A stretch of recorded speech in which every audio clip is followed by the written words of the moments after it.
Hi, today we are going to see how to use Google Text to Speech in your computer. First of all, go to your browser.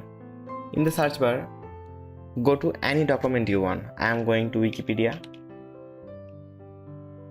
From here, you have to go on Customize button and click on Setting. Then you have to click on Extension. After that, click on Main menu and open Web Store.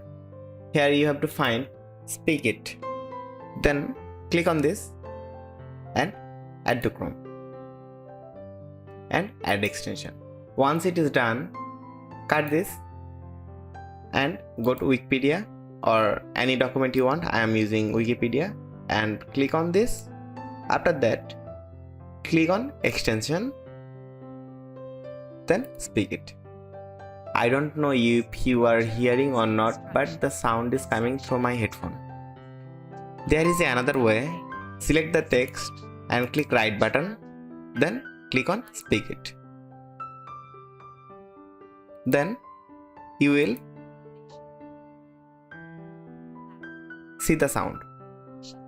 You can pause or play from here and you can stop from here. So that's all about Google Text to Speech. If you like this video, give the thumbs up, don't forget to subscribe and hit the bell icon.